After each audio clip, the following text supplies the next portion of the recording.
ಎಲ್ಲರಿಗೂ ನಮಸ್ಕಾರ. ಕನಕ ನಿಸರ್ಗಮನೆ ಕಾಗಿನೆಲೆಗೆ ಎಲ್ಲರಿಗೂ ಸ್ವಾಗತ. ಸೊ ಇವತ್ತು ಈ ವಿಡಿಯೋದಲ್ಲಿ ಡಯಾಬಿಟಿಸ್ ಮಧುಮೇಹ ಬಗ್ಗೆ ಇರುವ 2 ತಪ್ಪು ಕಲ್ಪನೆ ಏನು ಅಂತ ನೋಡೋಣ. ಒಂದನೇದು, ಮಧುಮೇಹ ಅಂದಿರೋದು ಒಂದು ಜೆನೆಟಿಕ್ ಡಿಸಾರ್ಡರ್ ಇದೆ ಅಂತಿರೋದು. ನಾವು ಏನೇ ಆಹಾರ ತಿನ್ನಲಿ ಬಿಡಲಿ, ನಮ್ಮ ತಂದೆ ತಾಯಿಯವ್ರಿಗಿದ್ದರೆ ಅದು ನಮಗೆ ಬಂದೇ ಬರುತ್ತೆ ಅಂದಿರೋದು ಹೇಳೋದನ್ನು ನಾವು ತುಂಬ ಕೇಳಿದೆ. ಸೊ ನಿಮ್ಮ ತಂದೆ ತಾಯಿಯವರಿಗೆ ಅದು ಇದ್ದರೆ ನಿಮಗೆ ಡಯಾಬಿಟಿಕ್ ಜೀನ್ ಅಂತೂ ನಿಮ್ಮ ಬಾಡಿಯಲ್ಲಿ ಇರುತ್ತೆ. ಹಂಗೆ ಅಂದ್ಕೊಂಡು ನಿಮಗೆ ಅವ್ರದ್ದು ಒಂದು ಅದೇ ಏಜಲ್ಲಿ ನಿಮಗೆ ಬಂದೇ ಬರುತ್ತೆ ಅಂಥದ್ದು ಏನಿಲ್ಲ. ಸೊ ಇದೊಂದು ಎಕ್ಸಾಂಪಲ್ ಇದೆ. ಈವನ್ ಅಮೇರಿಕಾದಲ್ಲಿ ವೆಯ್ಟ್ ಲಾಸಿಗೆ ಅವರೊಂದು ಇಂಜೆಕ್ಷನ್ ಕೊಡ್ತಾರೆ. ಒಜಿಂಬಿಕ್ ಅಂತ ಒಂದು ಇಂಜೆಕ್ಷನ್ ಕೊಡ್ತಾರೆ ವೆಯ್ಟ್ ಲಾಸಿಗೆ ಅಷ್ಟೇ ಅಲ್ಲ, ಈವನ್ ಫಸ್ಟ್ ಸ್ಟೇಜಲ್ಲಿರುವ ಡಯಾಬಿಟಿಸ್ ಅಂದರೆ ಇನಿಷಿಯಲ್ ಸ್ಟೇಜಲ್ಲಿರುವ ಡಯಾಬಿಟಿಸ್ ಕೂಡ ರಿವರ್ಸ್ ಮಾಡೋಕ್ಕೆ ಇದೇ ಒಜಿಂಬಿಕ್ ಇಂಜೆಕ್ಷನ್ಗೆ ಅವರು ಕೊಡೋದು. ಸೊ ಒಜಿಂಬಿಕ್ ಇಂಜೆಕ್ಷನ್ ವೀಕ್ಲಿ ಒನ್ಸ್ ತೊಗೊಂಡ್ರೆ ಆಲ್ಮೋಸ್ಟ್ ಒಂದು 10, 15, 20 kg ಲಾಸ್ ಆಗಿರೋದೆಲ್ಲದ್ರ ಬಗ್ಗೆ ನಾವು ಕೇಳಿದ್ದೀವಿ. ಅದು ಇವನ್ ಈಗ ಇಂಡಿಯಾದಲ್ಲಿ ಕೂಡ ಸ್ಟಾರ್ಟ್ ಆಗಿದೆ. ಸೈಡ್ ಎಫೆಕ್ಟ್ಸ್ಗಳು ಅದಕ್ಕೆ ಇದೆ, ಬೇರೆ ಇಲ್ಲ ಅಂತಲ್ಲ. ಬಟ್ ಆ ಥರ ಇಂಜೆಕ್ಷನ್ ಕೊಡೋದು ಅವರು ಬರೀ ವೆಯ್ಟ್ ಲಾಸಿಗೂ ಪ್ಲಸ್ ಡಯಾಬಿಟಿಸಿಗೂ ಅದು ಕೊಡ್ತೀವಿ. ಸೊ ಡಯಾಬಿಟಿಸ್ನ ರಿವರ್ಸ್ ಮಾಡೋಕ್ಕೆ ಈ ಇಂಜೆಕ್ಷನ್ ತೊಗೊಂಡು ಆಗ್ತಾ ಇದ್ದೆ. ಸೊ ಅದು ತೋರಿಸೋದು ಏನು, ವೆಯ್ಟ್ ಕಡಿಮೆ ಆದರೆ ಆಟೋಮ್ಯಾಟಿಕಲಿ ನಿಮ್ಮ ಡಯಾಬಿಟಿಸ್ ರಿವರ್ಸ್ ಆಗುತ್ತೆ ಅಂತಿರೋದು. ಸೊ ಇದೊಂದು ಜೆನೆಟಿಕ್ ಡಿಸಾರ್ಡರ್ ಅಲ್ಲ, ನಿಮ್ಮ ಬಾಡಿ ವೆಯ್ಟ್ ಬೊಜ್ಜು ಜಾಸ್ತಿಯಾಗಿ ಬರುವ ಒಂದು ಕಾಯಿಲೆ ಅಷ್ಟೇ ಇದೆ ಡಯಾಬಿಟಿಸ್ ಅಂತಿರೋದು. ಅದು ಮೇ ಬಿ ಆ ಬೊಜ್ಜು ನಿಮಗೆ ಕಾಣುತ್ತೆ, ಕೆಲವರಿಗೆ ಅದು ಕಾಣಲ್ಲ, ತೆಳ್ಳಗಿರ್ತಾರೆ. ಬಟ್ ಒಟ್ಟು ಬೊಜ್ಜಿಂದ ಬರುವ ಕಾಯಿಲೆನೇ ಮಧುಮೇಹ ಕಾಯಿಲೆ ಅಂದಿರೋದು, ಜೆನೆಟಿಕ್ ಡಿಸಾರ್ಡರ್ ಅಂಥದ್ದು ಅಲ್ಲ ಅದು. ಎರಡನೇದು ಒಂದು ತಪ್ಪು ಕಲ್ಪನೆ ಅಂತದಿರೋದು, ಅದೊಂದು ಪ್ಯಾನ್ಕ್ರಿಯಾಟಿಕ್ ಡಿಸಾರ್ಡರ್ ಇದೆ ಅಂತ. ಪ್ಯಾನ್ಕ್ರಿಯಾಸಿಗೆ ಬರುವ ಒಂದು ಕಾಯಿಲೆ ಅಲ್ಲ ಮಧುಮೇಹ. ಪ್ಯಾನ್ಕ್ರಿಯಾಸಿಗೆ ಬರೋ ಕಾಯಿಲೆ ಮಧುಮೇಹ ಅಂತ ನಾವು ಟೈಪ್ 1 ಡಯಾಬಿಟಿಸ್ ಬಗ್ಗೆ ಹೇಳೋದು. ನಾನು ಮಾತಾಡ್ತಾ ಇರೋದು ಟೈಪ್ 2 ಡಯಾಬಿಟಿಸ್ ಬಗ್ಗೆ. ಟೈಪ್ 2 ಮಧುಮೇಹ ಒಂದು ಪ್ಯಾನ್ಕ್ರಿಯಾಟಿಕ್ ಡಿಸಾರ್ಡರ್ ಅಲ್ಲ, ಅದೊಂದು ಲಿವರ್ ಡಿಸಾರ್ಡರ್ ಇದೆ. ನಿಮ್ಮ ಲಿವರಿಗೆ ಸಮಸ್ಯೆ ಆಗಿ ಬರುವ ಕಾಯಿಲೆನೇ ಮಧುಮೇಹ ಅಂತಿರೋದು.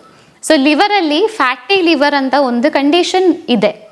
ಲಿವರಲ್ಲಿ ಫ್ಯಾಟ್ ತುಂಬುವ ಒಂದು ಕಂಡೀಷನ್, ಫ್ಯಾಟ್ ಡೆಪಾಸಿಟೆಡ್ ಆಗುವ ಒಂದು ಕಂಡೀಷನ್, ಅದನ್ನು ನಾವು ವಿಸರಲ್ ಫ್ಯಾಟ್ ಅಂತ ಹೇಳೋದು.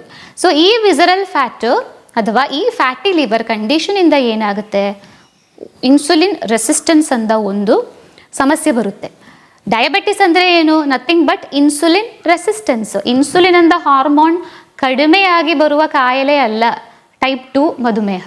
ಇನ್ಸುಲಿನ್ ಅಂತ ಹಾರ್ಮೋನ್ ಜಾಸ್ತಿಯಾಗಿ ನಿಮ್ಮ ಪ್ಯಾನ್ಕ್ರಿಯಾಸ್ ಪ್ರೊಡ್ಯೂಸ್ ಮಾಡೋದ್ರಿಂದ ಆ ಇನ್ಸುಲಿನಿಗೆ ಕೆಲಸ ಮಾಡೋಕ್ಕಾಗದೇ ಇರುವ ಕಂಡೀಷನ್ನ ಕರೆಯುವುದಿದೆ ಟೈಪ್ 2 ಡಯಾಬಿಟಿಸ್ ಅಂತ. ಅದಕ್ಕೆ ನಾವು ಇನ್ಸುಲಿನ್ ರೆಸಿಸ್ಟೆನ್ಸ್ ಅಂತ ಹೇಳೋದು. ಸೊ ಲಿವರಲ್ಲಿ ಫ್ಯಾಟ್ ತುಂಬುವಾಗ ಏನಾಗುತ್ತೆ, ನೀವು ತಿಂದಿರುವ ಆಹಾರಗಳಲ್ಲಿರುವ ಗ್ಲೂಕೋಸು ಕೋಶಗಳ ಒಳಗೆ ಹೋಗೋಕ್ಕೆ ತುಂಬ ಕಷ್ಟ ಆಗುತ್ತೆ. ಸೊ ಆ ತುಂಬ ಕಷ್ಟ ಆಗುವಾಗ ಇನ್ಸುಲಿನ್ ಬೇಕಲ್ಲ ಗ್ಲೂಕೋಸ್ ಸೆಲ್ಲು ಒಳಗಡೆ ಹೋಗೋಕ್ಕೆ. ಸೊ ಫ್ಯಾಟಿ ಲಿವರ್ ಇರೋದ್ರಿಂದ ಗ್ಲೂಕೋಸಿಗೆ ಒಳಗಡೆ ಹೋಗೋಕ್ಕೆ ಆಗ್ತಾ ಇಲ್ಲ ಅಂತ ಕಾರಣಕ್ಕೆ ಪ್ಯಾನ್ಕ್ರಿಯಾಸ್ ಮತ್ತು ಜಾಸ್ತಿ ಇನ್ಸುಲಿನ್ ಪ್ರೊಡ್ಯೂಸ್ ಮಾಡ್ತಾನೇ ಇರುತ್ತೆ. ಮತ್ತು ಇನ್ಸುಲಿನ್ ಜಾಸ್ತಿ ಪ್ರೊಡ್ಯೂಸ್ ಮಾಡಿದರೆ ಏನಾಗುತ್ತೆ, ಇನ್ಸುಲಿನ್ ಅಂದಿರೋದು ಇನ್ಸುಲಿನಿಗೆ ಸ್ಟೋರೇಜ್ ಫಂಕ್ಷನ್ ಕೂಡ ಇದೆ. ಇದು ಮತ್ತು ಫ್ಯಾಟನ್ನು ಸ್ಟೋರ್ ಮಾಡುತ್ತೆ, ಎಲ್ಲಿ, ಲಿವರಲ್ಲಿ. ಮತ್ತು ಫ್ಯಾಟಿ ಲಿವರ್ ಹೆಚ್ಚಾಗುತ್ತೆ. ಸೊ ಇದೊಂದು ಸೈಕಲ್ ಇದೆ. ನಿಮಗೆ ಫ್ಯಾಟಿ ಲಿವರ್ ಬಂತು, ಫ್ಯಾಟಿ ಲಿವರಿಂದ ಇನ್ಸುಲಿನ್ ರೆಸಿಸ್ಟೆನ್ಸ್ ಬಂತು, ಇನ್ಸುಲಿನ್ ರೆಸಿಸ್ಟೆನ್ಸಿಂದ ಮತ್ತು ಇನ್ಸುಲಿನ್ ಪ್ರೊಡಕ್ಷನ್ ಜಾಸ್ತಿ ಆಗುತ್ತೆ, ಇನ್ಸುಲಿನ್ ಪ್ರೊಡಕ್ಷನ್ ಜಾಸ್ತಿ ಆಗಿ ಮತ್ತು ಫ್ಯಾಟ್ ಡೆಪಾಸಿಷನ್ ಜಾಸ್ತಿ ಆಗುತ್ತೆ. ಅದೊಂದು ಸೈಕಲ್. ಇದು ಸೈಕ್ಲಿಕ್ ಆಗಿರುವ ಒಂದು ಪ್ರಾಸೆಸ್ ಇದೆ ಈ ಫ್ಯಾಟಿ ಲಿವರು ಮಧುಮೇಹ ಅಂದಿರೋದು. ಸೊ ಇದನ್ನು ರಿವರ್ಸ್ ಮಾಡಬೇಕು, ತೆಗಿಬೇಕು ಅಂದಿದ್ರೆ ಏನಿರೋದು, ಫ್ಯಾಟಿ ಲಿವರ್ನ ನೀವು ಟಾರ್ಗೆಟ್ ಮಾಡಬೇಕು. ಆಲ್ಮೋಸ್ಟ್ 99% ಮಧುಮೇಹ ಟೈಪ್ 2 ಮಧುಮೇಹ ಇರುವ ಪೇಷಂಟ್ಸಲ್ಲಿ ಫ್ಯಾಟಿ ಲಿವರ್ ಅಂತ ಕಂಡೀಷನ್ ಇರುತ್ತೆ, ಅನ್ಡಯಾಗ್ನೋಸ್ಡ್ ಆಗಿರುತ್ತೆ. ಯಾಕೆಂದರೆ ಇದಕ್ಕೆ ಏನು ಸಿಂಪ್ಟಮ್ಸ್ ಇಲ್ಲ ಅಂತಿರೋ ಕಾರಣಕ್ಕೆ ನಿಮ್ಮ ಸಿಂಪ್ಟಮ್ ಬಂದು ಹೋಗಿ ಸ್ಕ್ಯಾನ್ ಅಂತೂ ಮಾಡಲ್ಲ. ಇಲ್ಲಿ ಹೊಟ್ಟೆ ನೋವೆಲ್ಲ ಬರೋದು ಗ್ರೇಡ್ 2 ಎಲ್ಲ ರೀಚ್ ಆಗುವಾಗ, ಗ್ರೇಡ್ 1 ಅಥವಾ ಹೆಪಾಟೋಮೆಗಾಲಿ ಎಲ್ಲ ಇರುವಾಗ ಹೊಟ್ಟೆ ನೋವು ಬರಲೇಬೇಕು ಅಂತ ಇಲ್ಲ. ಸೊ ನಿಮಗೆ ಹೊಟ್ಟೆ ನೋವು ಅಂಥದ್ದು ಬರಲ್ಲ. ಮತ್ತು ಈ ಡಾರ್ಕ್ ಸರ್ಕಲ್ಸ್ ಬರೋದು, ಕಾಲಲ್ಲಿ ಬಾವು ಬರೋದು, ಇದೆಲ್ಲದು ಆಲ್ಮೋಸ್ಟ್ ಒಂದು 2nd ಸ್ಟೇಜಿಗೆ ರೀಚ್ ಆಗುವಾಗಲೇ. ಸೊ ಫ್ಯಾಟಿ ಲಿವರಿಗೆ ಸಿಂಪ್ಟಮ್ಸ್ ಇಲ್ಲ ಅಂತ ಕಾರಣಕ್ಕೆ ನಿಮಗೆ ಇದೊಂದು ಡಯಾಗ್ನೋಸ್ ಮಾಡೋಕ್ಕಾಗಲ್ಲ. ಸೆಕೆಂಡ್, ನೀವು ಹೋಗಿ LFT ಚೆಕ್ ಮಾಡಿದರೂ ಕೂಡ ಲಿವರ್ ಎನ್ಸೈಮ್ಸ್ಗಳು ಇನಿಷಿಯಲ್ ಸ್ಟೇಜಲ್ಲಿ ರೇಸ್ ಆಗಲ್ಲ. ಸೊ ನೀವು LFT ನೋಡ್ತೀರಿ, ಎಲ್ಲ ಲಿವರ್ ಎನ್ಸೈಮ್ಸು ನಾರ್ಮಲ್ ಇದೆ, ನನಗೆ ಫ್ಯಾಟಿ ಲಿವರ್ ಇಲ್ಲ ಅಂತ ಅಂದ್ಕೊಂಡು ನೀವು ಕೂತಿದ್ರೆ ಆಗಲ್ಲ. ನಿಮ್ಮ ಬಾಡಿಯಲ್ಲಿ ವಿಸರಲ್ ಫ್ಯಾಟ್ ಇಲ್ಲದೆ ಡಯಾಬಿಟಿಸ್ ಅಂತ ರೋಗ ಬರೋದೇ ಇಲ್ಲ. ಒಬ್ಬೊಬ್ಬರಿಗೆ ಅದು ಕಾಣುತ್ತೆ, ಹೊಟ್ಟೆ ಬೊಜ್ಜಾಗಿ ಜಾಸ್ತಿ ಬರುತ್ತೆ. ಕೆಲವೊಬ್ರದ್ದು ನೀವು ನೋಡಿದರೆ ತೆಳ್ಳಗಿರ್ತಾರೆ, ಅವರು ಫ್ಲ್ಯಾಟ್ ಇರ್ತಾರೆ, ಆದ್ರೂ ಅವರಿಗೆ ಮಧುಮೇಹ ಇರುತ್ತೆ. ಸೊ ಅವ್ರದ್ದು ಹೊಟ್ಟೆ ಬೊಜ್ಜಾಗಿರೋದಿಲ್ಲ, ಅವರ ಆರ್ಗನ್ಸ್ ಮೇಲೆ ಡೆಪಾಸಿಟೆಡ್ ಆಗೇನೇ ಇದೆ. ಸೊ ಒಳಗಡೆ ಇರೋದ್ರದ್ದು ಬಗ್ಗೆ ನಮಗೆ ನೋಡಿಕಂದುದು ಆಗಲ್ಲ, ನಮಗೆ ಹೊರಗಡೆ ಇರೋದಷ್ಟೇ ಕಾಣೋದು. ಸೊ ತೆಳ್ಳಿಗಿರುವವರಿಗೆ ಬರುವ ಕೊಲೆಸ್ಟ್ರಾಲು, ಡಯಾಬಿಟಿಸು, PCOD ರಿವರ್ಸ್ ಮಾಡೋಕ್ಕೇನೆ ಕಷ್ಟ ದಪ್ಪಗಿರುವವರಿಗಿಂತಾನು. ಸೊ ತೆಳ್ಳಗಿದ್ದಾರೆ, ನಮಗಿದೇನು ಬರಲ್ಲ ಅಂತ ಅಂದ್ಕೊಂಡಲ್ಲ ನೀವು ಸುಮ್ಮನೆ ಇರಬೇಡಿ. 30 ವರ್ಷದ ನಂತರ ಕಂಪಲ್ಸರಿ ಚೆಕ್ ಮಾಡಬೇಕಾಗಿರುವ ಕೆಲವೊಂದು ಬ್ಲಡ್ ಟೆಸ್ಟ್ಗಳಲ್ಲಿ ಮೇಯ್ನ್ ಅಂತದಿರೋದು ಫಾಸ್ಟಿಂಗ್ ಇನ್ಸುಲಿನ್. ಫಾಸ್ಟಿಂಗ್ ಶುಗರ್ ಅಲ್ಲ, ಫಾಸ್ಟಿಂಗ್ ಇನ್ಸುಲಿನ್ ನೀವು ಚೆಕ್ ಮಾಡಬೇಕು. ಫಾಸ್ಟಿಂಗ್ ಶುಗರ್ ಎಲ್ಲ ಜಾಸ್ತಿ ಆಗಿ ಡಯಾಬಿಟಿಸ್ ಬಂದಿದೆ ಅಂತದ್ದು ನಿಮಗೆ ಗೊತ್ತಾಗೋದು ಆಲ್ಮೋಸ್ಟ್ ಡಯಾಬಿಟಿಸ್ ಒಂದು HbA1c 7 ಎಲ್ಲ ಕ್ರಾಸ್ ಆದಮೇಲೆ. HbA1c 5.8, 5.9, 6 ಇರುವಾಗ ಕೂಡ ಖಾಲಿ ಹೊಟ್ಟೆಯಲ್ಲಿ ನೀವು ಶುಗರ್ ಚೆಕ್ ಮಾಡಿದರೆ ನಾರ್ಮಲೇ ಬರುತ್ತೆ. ಸೊ ನೀವು ಖುಷಿಯಾಗಿರ್ತೀವಿ ನಮಗೆ ಶುಗರ್ ಇಲ್ಲ ಅಂತ ಹೇಳಿ. ಸೊ ನೀವು ಸ್ಟಾರ್ಟಿಂಗೇ ಫಾಸ್ಟಿಂಗ್ ಇನ್ಸುಲಿನ್ ಚೆಕ್ ಮಾಡಿ. ಅದು ಚೆಕ್ ಮಾಡಿದರೆ ನಿಮ್ಮ ಬಾಡಿಯಲ್ಲಿ ಇನ್ಸುಲಿನ್ ಜಾಸ್ತಿ ಇದೆಯೋ ಅಂತ ಗೊತ್ತಾಗುತ್ತೆ. ಎರಡನೇದು ಡಯಾಬಿಟಿಸಲ್ಲಿ ಚೆಕ್ ಮಾಡಬೇಕಾಗಿರುವ ಟೆಸ್ಟ್ ಇದೆ HbA1c ಅಂತಿರೋದು. ನಿಮ್ಮ ಟಾರ್ಗೆಟ್ ಇರಬೇಕಾಗಿರೋದು HbA1c ಮೇಲೆ ಇದೆ. ಒಂದು 10 ದಿನ ಡಯಟ್ ಮಾಡಿದೆ ಅಂತ ಅಂದ್ಕೊಂಡು ಯಾರದು HbA1c ನಾರ್ಮಲಿಗೆ ಬರಲ್ಲ. ಅದಕ್ಕೆ ಒಂದು 120 ದಿನ, 3 ತಿಂಗಳಾವುದು ಮಿನಿಮಮ್ ಬೇಕು. ಅದು 3 ತಿಂಗಳಲ್ಲಿ ಅಷ್ಟೇ HbA1c ಚೇಂಜ್ ಆಗೋದು. ಹೊಸ ಬ್ಲಡ್ ಬರಬೇಕು ಅಂದಿದ್ದರೆ ಅದಕ್ಕೆ 120 ಡೇಸ್ದ ಲೈಫ್ ಸ್ಪ್ಯಾನ್ ಇದೆ RBCಗೆ. ಅದು ಚೇಂಜ್ ಆಗಿ ಅದು ಹೋಗಿ ಹೊಸ ಬ್ಲಡ್ ಬರಬೇಕು ಅಂದರೆ ಅಷ್ಟು ಟೈಮು ನೀವು ಕೊಡಬೇಕು. ಸೊ 3 ತಿಂಗಳು ಸ್ಟ್ರಿಕ್ಟಾಗಿ ನಾವು ಹೇಳ್ದಂಗೆ ಡಯಟ್ ಮಾಡಿದರೆ ಅಷ್ಟೇ HbA1c ಅಂಥದ್ದು ಚೇಂಜ್ ಆಗೋದು, ಅಂದರೆ ಕಡಿಮೆ ಆಗೋದು. 10 ಡೇಸ್, 15 ಡೇಸ್, 1 ಮಂತ್ ಡಯಟ್ ಎಲ್ಲ ಇದಕ್ಕೆ ಏನೂ ಅಲ್ಲ. ಸೊ 2 ತಪ್ಪು ಕಲ್ಪನೆ ನಮ್ಮ ಡಯಾಬಿಟಿಸ್ ಬಗ್ಗೆ ಇರೋದು. ಒಂದು ಅದು ಜೆನೆಟಿಕ್ ಡಿಸಾರ್ಡರ್ ಇದೆ ಅಂತ.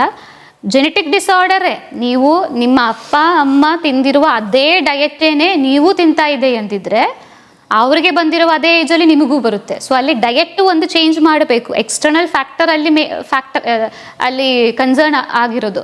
ಸೊ ಡಯಟ್ನ ನೀವು ಚೇಂಜ್ ಮಾಡೋಕ್ಕೆ ರೆಡಿ ಇರಬೇಕು ಒಂದು.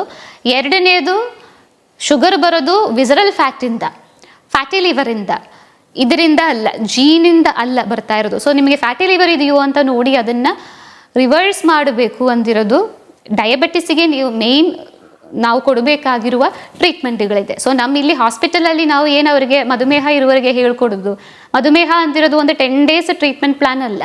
10 ಡೇಸ್ ನೀವು ನಮ್ಮ ಹಾಸ್ಪಿಟಲಲ್ಲಿ ಇರುವಾಗ ಶುಗರ್ ನಾರ್ಮಲೇ ಇರುತ್ತೆ. ಫಸ್ಟ್ ಡೇನೇ ನಾವು ಶುಗರ್ ಟ್ಯಾಬ್ಲೆಟ್ ಸ್ಟಾಪ್ ಮಾಡ್ತೀವಿ. ಇನ್ಸುಲಿನ್ ತಗೋತಾ ಇದೆ ಎಂದಿದ್ರೆ ಮಾರ್ನಿಂಗ್ ತಗೊಂಡಿದ್ರೆ ಸಾಯಂಕಾಲ ಅಷ್ಟೊತ್ತಿಗೆ ಶುಗರ್ ನಾರ್ಮಲ್ ಬಂದಿರುತ್ತೆ. ಮತ್ತೆ ಚೆಕ್ ಮಾಡುವಾಗ 150 ಒಳಗೆ ಬಂದೆ ಮತ್ತು ನಾವು ಇನ್ಸುಲಿನ್ನು ಸ್ಟಾಪ್ ಮಾಡ್ತೀವಿ. ಬಟ್ ಅದು 10 ಡೇಸಿಂದ ಪ್ರೊಸೀಜರ್ ಇರೋದು. ಇದೇ 10 ಡೇಸಲ್ಲಿ ನಿಮ್ಮ ಡಾಕ್ಟ್ರ್ ಏನೋ ನಿಮಗೆ ಕೊಡಕ್ಕೆ ಹೋಗ್ತಾ ಇರುವ ಚಾರ್ಟನ್ನು ನೀವು ಮುಂದುವರಿಸಲಿಲ್ಲ ಅಂದಿದ್ರೆ ಮತ್ತೆ ನಿಮಗೆ HbA1c ರಿವರ್ಸ್ ಅಂತದ್ದು ಆಗಲ್ಲ. ಸೊ ರಿವರ್ಸ್ ಮಾಡಿಕೊಂಡಿದ್ರೆ ಅಷ್ಟೇ ನೀವು ಇಲ್ಲಿ ಬಂದಿರೋದು ಉದ್ದೇಶ ಒಂದು 100% ಆಗೋದು. ಸೊ ಅದಕ್ಕೆ ನಾವು ಹೆಲ್ಪ್ ಮಾಡ್ತೀವಿ, ನಾವು ಎಜುಕೇಟ್ ಮಾಡ್ತೀವಿ ಯಾವ ಥರ ಡಯಟ್ ಮಾಡಬೇಕು. ನಿಮಗೆ ಸುಸ್ತ ಆಗೋದೇ ಟ್ಯಾಬ್ಲೆಟ್ ತಗೋತಾ ಇದ್ದರೂ ಕೂಡ ಯಾವುದೇ ಹೆಲ್ತ್ ಪ್ರಾಬ್ಲಮ್ಸ್ಗಳು, ನ್ಯೂಟ್ರಿಷನಲ್ ಡೆಫಿಷಿಯನ್ಸಿಗಳು ಬರೋದೇ ಆಹಾರ ಪದ್ಧತಿಗಳೊಂದು ಕೊಡ್ತೀವಿ. ನೀವು ಅದಕ್ಕೆ 100% ನಿಮ್ಮ ಡೆಡಿಕೇಶನ್ ಒಂದು ತೋರಿಸಿದರೆ ಸಾಕು HbA1cನ ರಿವರ್ಸ್ ಮಾಡೋಕ್ಕಂಥದ್ದು ಇರೋದು. ಸೊ ಡಯಾಬಿಟಿಸ್ ಕಾಯಿಲೆ ಯಾರಿಗಾದ್ರೂ ಈಗ ಕಂಡಿಡಿದೆ, ಇನಿಷಿಯಲ್ ಸ್ಟೇಜಲ್ಲಿ ಇದೆ ಅಂದಿದ್ರೆ ಅಲ್ಲ, ಖಂಡಿತ ಅದನ್ನು ಆರಾಮ್ ರಿವರ್ಸ್ ಮಾಡ್ಬೋದು. ಆಲ್ರೆಡಿ HbA1c 7, 8 ಎಲ್ಲ ಕ್ರಾಸ್ ಆಯಿತು ಅಂದರೆ ಇದು ಶುಗರ್ನ ಕಂಟ್ರೋಲ್ ಮಾಡಿಕೊಂಡು ಟ್ಯಾಬ್ಲೆಟ್ಸ್ಗಳು ಇಲ್ಲದೆ, ಡಯಾಬಿಟಿಕ್ ಕಾಂಪ್ಲಿಕೇಶನ್ಸ್ಗಳು ಇಲ್ಲದೆ ಆರಾಮಾಗಿ ಕಂಟ್ರೋಲ್ ಒಂದು ಗುಳಿಗೆ ಇಲ್ಲದೆ ಮಾಡಿಕೊಂಡು ಹೋಗೋಕ್ಕಂಥದ್ದು ಆಗುತ್ತೆ. ಸೊ ನಿಮಗೆ ಈ ವಿಡಿಯೋ ಇಷ್ಟವಾದಲ್ಲಿ ಇನ್ನೊಬ್ಬರಿಗೆ ಶೇರ್ ಮಾಡಿ, ಈ ಯೂಟ್ಯೂಬ್ ಚಾನಲ್ ಸಬ್ಸ್ಕ್ರೈಬ್ ಮಾಡಿ ಅಂತ ಹೇಳುತ್ತಾ ಧನ್ಯವಾದ.